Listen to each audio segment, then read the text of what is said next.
धर्मात्मा राजा प्रताप भानु ईश्वर को पाने के लिए जंगल जंगल भटका, पर जंगल में विचार करते करते वह अपने लक्ष्य को ही भूल गया और ईश्वर के स्थान पर एक कपटी को भगवान का दर्जा दे बैठा।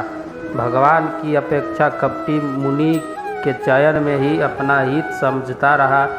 तुम्हें तजी दीन दयाल निज हित न देखो कोई, और इस गलत चुनाव का उसे क्या परिणाम मिला। लक्ष्य भूलकर राक्षस का सहारा लिया तो अगले जन्म में रावण रूप में राक्षस ही बनना पड़ा। दुर्योधन ने भी तो यही गलती की थी। जब श्री कृष्ण के बहुत बार समझाने पर भी दुर्योधन नहीं माना और महाभारत का युद्ध निश्चित हो गया, तब श्री कृष्ण ने अर्जुन और उसके सामने चुना रखा था, एक और अकेला निशस्त्र खड़ा हूँ मैं और दूसरी अस्त्र शस्त्र सुसज्जित मेरे चतुरंगणी सेना। कर लो चुनाव जिसका चुनाव करना चाहते हो। अर्जुन ने चुनाव किया श्री कृष्ण का। उधर दुर्योधन आकर शिकार बन गया। उसने अपने चुनाव की मुहर लगाई चतुरंगणी सेना पर। इस चुनाव का दुर्योधन को क्या परिणाम मिला हम सभी जानते हैं। इसलिए चुनाव करते समय आकार का शिकार न बने, क्वांटिटी के साथ साथ क्वालिटी का भी ध्यान रखें। धनुर्धारी अर्जुन से अगर कोई बराबर की टक्कर लेने का जज्बा व काबिलियत रखता था, वह था अंगराज कर्ण।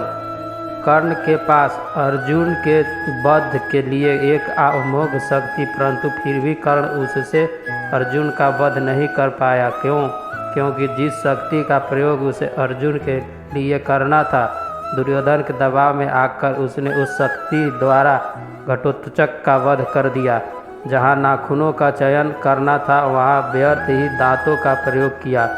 कहने का तात्पर्य, जिस शक्ति से बड़ा लक्ष्य हासिल किया जा सकता था, सही चुनाव न होने के कारण वह यूं ही व्यर्थ चली गई। इसलिए कभी भी किसी के दबाव में आकर कोई चुनाव न करें। एक ओर जहाँ विभीषण के चुनाव न उन्हें माना सम्मान, प्रतिष्ठा एवं ऐश्वर्य प्रदान किया, वहीं कैकेयी अपने चयन के कारण तिरस्कार व घृणा की पात्रा बनी। यदि विभीषण चाहते तो वे भी नेक तर्कों के बभीभूत होकर श्री राम के स्थान पर रावण का चुनाव कर सकते थे, पर उन्होंने विवेक के आधार पर चयन किया। वहीं दूसरी ओर मंथरा की कूटनीति सुनकर कैकेयी क्या कहती है, तो ही समहित न मोहि संसार, अर्थात संसार में मेरा तुझसे बेहतर हितैषी और कोई नहीं है। कैकेयी विवेक को खो बैठी और उन्होंने श्री राम को छोड़कर मंथरा का चयन कर लिया। उस एक गलती चयन का परिणाम कैकेयी को युगों युगों तक कलंकित कर गया। अपने पुत्र भरत का प्रेम तो खोया ही, स्वयं की नज़र में भी सदा के लिए गिर गई। इसलिए हमेशा याद रखें, चुनाव करते समय अपने निर्णय का आधार तर्क को नहीं विवेक को बनाएं। इसलिए आपका चुनाव कभी भी पछतावे में परिणमित नहीं होगा। जब एक इंसान पूर्ण गुरु में सवित्र में पहुंचता है, तब वह उस महान ब्रह्मज्ञान को प्राप्त करता है जिससे उसके भीतर विवेक जागृत होता है। वहीं अपनी आत्मा की आवाज़ को सुन पाता है, समझ पाता है कि दो पहलुओं में से कौन सा सही है और कौन सा गलत। लक्ष्य ना भूले, विवेक का साधित्य न छोड़े, आकार न देखे, दबाव में न आए और सही चुनाव कर अपने जीवन में सुख और शांति लाएं।